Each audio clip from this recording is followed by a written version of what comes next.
Olá, eu sou o André Botelho, eu sou pastor da Primeira Igreja Presbiteriana de Arujá e professor de teologia na FLAM, Faculdade Latino-Americana. E esse é o nosso estudo Aprendendo a Ser Igreja. Eu quero refletir junto com vocês aspectos, questões importantes a respeito do que é ser igreja, diante dos desafios que nós enfrentamos nesses dias em isolamento, sem poder nos reunir, sem poder fazer muitas das atividades que nós fazemos frequentemente como igreja. Eu convido a você a lermos inicialmente Romanos 12, versículo 1. Portanto, irmãos, rogo-lhes pelas misericórdias de Deus, que se ofereçam em sacrifício vivo, santo e agradável a Deus. Este é o culto racional de vocês.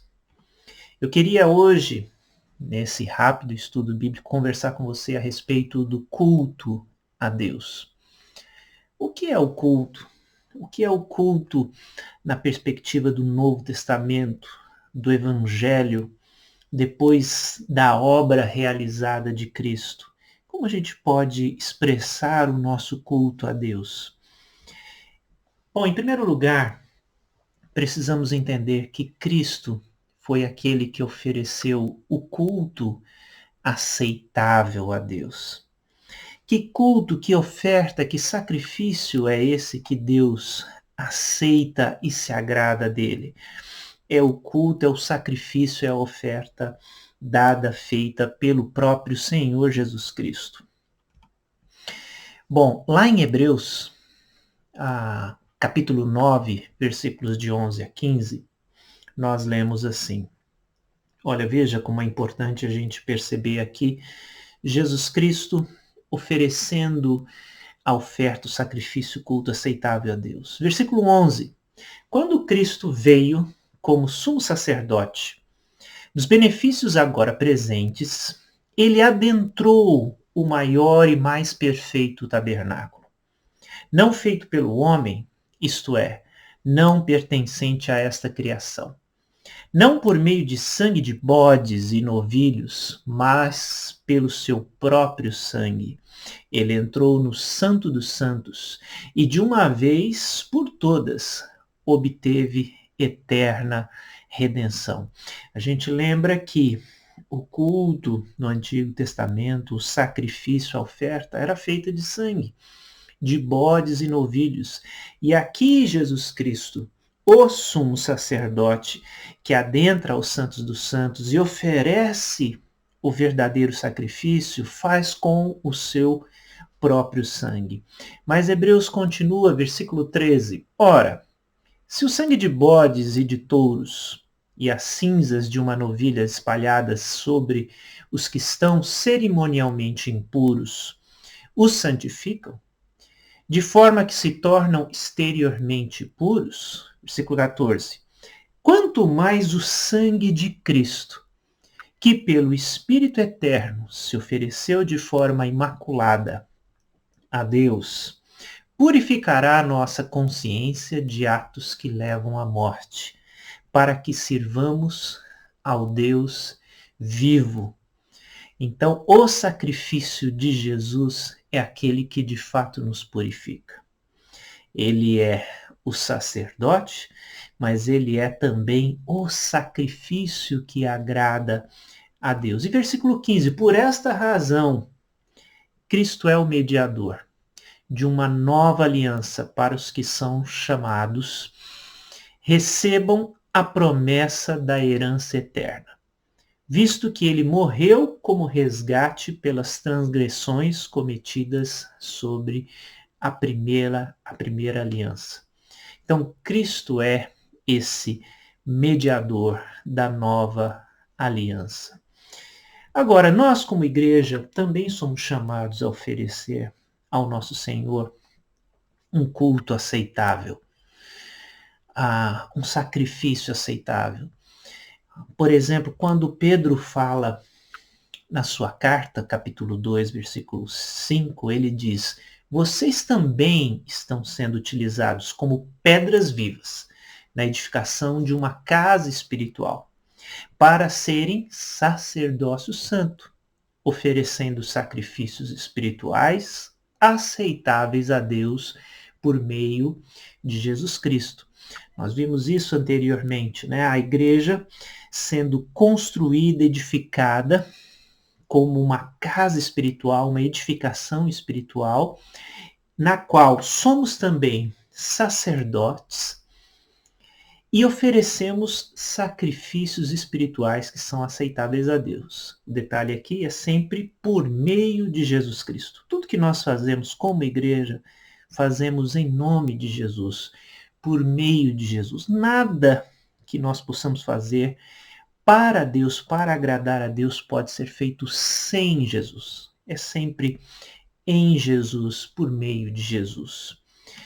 Como devemos cultuar a Deus? Devemos cultuar, devemos prestar o nosso culto a Deus. Qual deve ser a nossa liturgia? Liturgia é essa palavra que expressa o serviço, culto a Deus, né? Em muitos textos bíblicos, a palavra que vem ali para cultuar é liturgia, e nós usamos essa palavra para descrever o nosso culto, e ela é literalmente serviço. Serviço a Deus, liturgos, serviço a Deus, formas de servir a Deus. E é importante a gente olhar algumas formas em que esse serviço, essa liturgia aparece no Novo Testamento, nas Escrituras, porque elas expressam o nosso culto a Deus. Eu vou dar alguns exemplos. O primeiro, claro, o mais conhecido, a oração e o louvor são expressões de culto a Deus.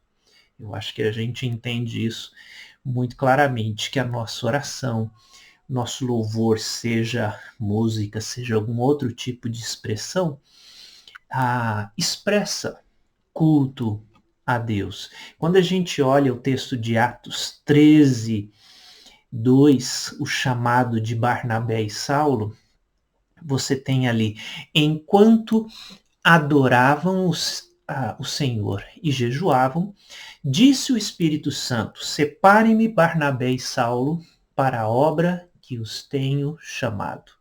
Atos 13, 2. Essa expressão, enquanto adoravam o Senhor, é essa expressão, liturgosa, enquanto serviam ao Senhor, podia ser a tradução, e essa é uma expressão de culto. O Senhor falou com eles. Nós compreendemos porque é essa expressão que nós usamos na nossa liturgia cultica, dominical e etc. Mas veja como outras expressões da nossa vida, dos nossos afazeres, também demonstram e são usados essa mesma expressão, essa mesma palavra. Por exemplo, a ajuda aos necessitados, ela também é uma expressão de culto a Deus, de serviço a Deus. Quando a gente lê lá em 2 Coríntios 9, de 12 a 13, vamos lá, diz assim: o serviço ministerial que vocês estão realizando não está apenas suprindo as necessidades do povo de Deus, mas também transbordando em muitas expressões de gratidão a Deus. Aqui o texto fala de ajuda, né? Ajuda a irmãos que estavam necessitados. E aqui a expressão, o serviço ministerial, é a mesma palavra daquele texto de Atos. Serviço ministerial, a liturgia ministerial através da ajuda, da oferta, da ajuda aos necessitados. E verso 13 continua enfatizando novamente quando diz: por meio dessa prova de serviço ministerial, outros louvarão a Deus pela obediência que acompanha a confissão de vocês. Fazem a confissão que vocês fazem do Evangelho de Cristo e pela generosidade de vocês em compartilhar seus bens com eles e com todos os outros. claramente esse serviço ministerial, essa liturgia, tem a ver com essa ajuda, esse compartilhar dos bens. Então, isso também, no Novo Testamento, é uma expressão de sacrifício, de culto que a igreja presta ao Senhor. É exatamente a mesma palavra que é usada aqui. Há um terceiro exemplo do Novo Testamento, o serviço público. É uma expressão de culto a Deus. Olha só Romanos 13:6, quando fala das autoridades e diz: é por isso também vocês também pagam impostos, pois as autoridades estão a serviço de Deus, sempre dedicadas a esse trabalho. A serviço de Deus é essa palavra aí também de prestar culto, serviço ao Senhor. Então, essa é uma forma um pouco mais ampla e mais profunda da gente entender liturgia, serviço, uma forma de cultuar a Deus. E por isso, a gente acaba aqui entendendo, então, que a nossa vida como um todo, ela deve ser um culto a Deus. Uma vez que somos igreja, salvos em Jesus, ele como esse sumo sacerdote que apresenta o perfeito sacrifício e devolve a nossa relação com o Pai de uma forma perfeita, agora que somos igreja, servimos o mundo com o nosso testemunho, a nossa vida se torna um culto a Deus, uma vez que também somos chamados a sermos sacerdotes. Veja Romanos 12:1, novamente agora a gente retoma aquele primeiro versículo, porque talvez seja ele que expresse de uma maneira mais clara e esse seja um dos textos mais importantes para a gente entender o que é que a gente dá para Deus, né? Quando queremos prestar um culto a Ele. E aqui Paulo fala de uma maneira muito clara e direta: irmãos, rogo-lhes pelas misericórdias de Deus que o que se ofereçam como sacrifício vivo, santo e agradável a Deus. Este é o culto racional de vocês, o culto real, o culto legítimo de vocês. Então, olha só, o meu culto é a minha vida. O meu sacrifício não é o meu dinheiro, uma oferta simplesmente que eu posso dar, mas precisa ser a minha vida como um todo. A minha vida como um todo. O meu corpo, mas a minha vida, o meu ser integral. Ou seja, por exemplo, 1 Coríntios 10:31, ele expressa essa realidade em todas as formas do meu viver. Quando Paulo diz assim: quer vocês comam, bebam ou façam qualquer outra coisa, façam tudo para a glória de Deus. Tudo que a gente fizer precisa ser para a glória de Deus. E acabam se tornando expressões culticas, expressões de adoração. Seja comer, beber, trabalhar, estudar, qualquer coisa que nós fazemos para o Senhor. Por isso é importante a gente revisitar um conceito antigo que precisa ser superado. É aquele conceito de que existe a vida secular e a vida consagrada do cristão. E você tem esses dois lados, esses dois departamentos na sua vida. A vida consagrada, né, ou consagrada, é tudo aquilo que é santo, dedicado a Deus. E o que é vida secular? Secular significa aquilo que pertence ao século, a este século, ao mundo, aquilo que não cabe na igreja, ou que não cabe à igreja, que é profano, que é temporal, que é mundano e que é sem Deus. Então existe o consagrado, existe o secular. Na religião nós podemos ter uma vida espiritual e uma vida secular, mas no evangelho não. No evangelho a vida por inteira é consagrada a Deus. Então, nesse entendimento de culto como uma forma integral de vida, o cristão entende que ele não tem vida secular. Não existe um momento na vida dele em que Deus não esteja envolvido e que aquela atividade não é feita para a glória de Deus. Seja descansar, seja lazer, seja trabalho. O que é consagrado a Deus não é só aquela expressão de culto que a gente faz no domingo ou no momento devocional. Não. A nossa vida como um todo é uma expressão de culto a Deus. Então a gente poderia dizer, enquanto trabalhamos, cultuamos a Deus com o nosso trabalho. Enquanto estudamos, cultuamos a Deus com o nosso estudo. Enquanto descansamos, cultuamos a Deus com o nosso descanso. Nós vimos isso, né? O descanso como expressão de espiritualidade, né? Isso é uma coisa que a gente também precisa aprender. Bom, uma proposta de culto para a igreja. Hebreus 13 tem um texto e uma instrução que ela é maravilhosa em relação ao nosso culto, nosso sacrifício. Aqui há uma expressão que é usada, que é a expressão sacrifício, né? Hebreus 13, 15 e 16. Veja comigo. Diz assim, verso 15. Por meio de Jesus, portanto, ofereçamos continuamente a Deus um sacrifício de louvor, que é fruto de lábios que confessam o seu nome. Não se esqueçam de fazer o bem e de repartir com os outros o que vocês têm, pois tais sacrifícios Deus se agrada.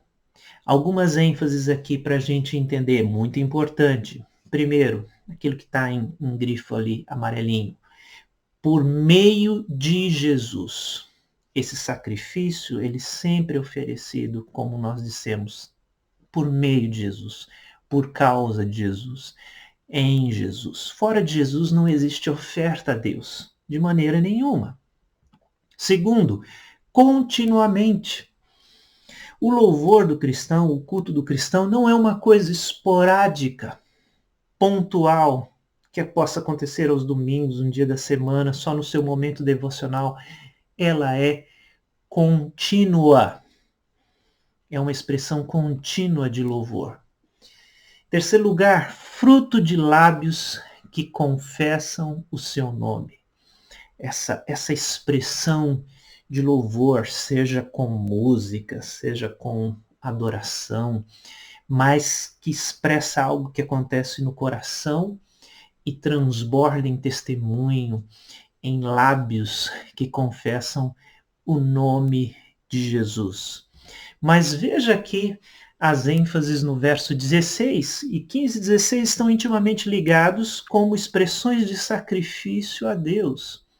Não se esqueçam do quê? De fazer o bem.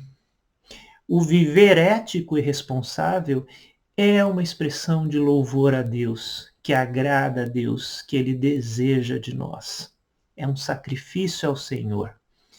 E ele diz também, e não esqueçam também de repartir com os outros o que você tem. E aqui também, tanto no verso 15 e no 16, essas expressões de culto, e aqui no finalzinho ele diz, de tais sacrifícios Deus se agrada. Tanto do louvor, do fruto de lábios que confessam o nome, quanto esse viver ético de fazer o bem e esse repartir com os outros. Tudo isso faz parte dos sacrifícios que Deus quer de cada um de nós. Queridos, é um grande desafio aprender a ser igreja, mas é maravilhoso a gente buscar na palavra do Senhor e conseguir crescer nessa direção. E nesses estudos nós vimos algumas realidades maravilhosas, no contraste entre o evangelho e a religião, que muitas vezes quer simplificar, diminuir as verdades maravilhosas do evangelho de Jesus. Na religião, nós frequentamos a igreja. No evangelho, nós somos a igreja. Por isso, nesse tempo de pandemia e isolamento social, a gente tem que entender que, como igreja, nós estamos plenamente ativos. Não é ir ao templo, à igreja, à reunião, frequentar isso, aquilo. É ser igreja de uma forma integral. E isso nós somos. Na religião, o domingo é o dia do Senhor. Mas no Evangelho de Jesus, todos os dias são do Senhor. Todos os dias, sem exceção. Em terceiro lugar, na religião, o templo é a casa do Senhor. É onde ele deve ser buscado e adorado. No Evangelho de Jesus, eu sou a casa do Senhor. Você, a igreja, junto com os meus irmãos, os nossos irmãos. Quarto, na religião, o pastor é o sacerdote e o profeta. No Evangelho de Jesus Cristo, Cristo é o nosso único mediador. E todos os cristãos são sacerdotes e são profetas. E por último, como nós vimos na religião, a reunião na igreja é o culto. Mas no Evangelho, a vida do cristão é um culto de adoração a Deus e que agrada ao Senhor. E esse foi o nosso estudo de hoje. Espero que você tenha sido incentivado, motivado a buscar nas Escrituras cada dia mais esse aprender a ser igreja, querer ser igreja, discípulo de Jesus. Até a próxima oportunidade e Deus abençoe a todos.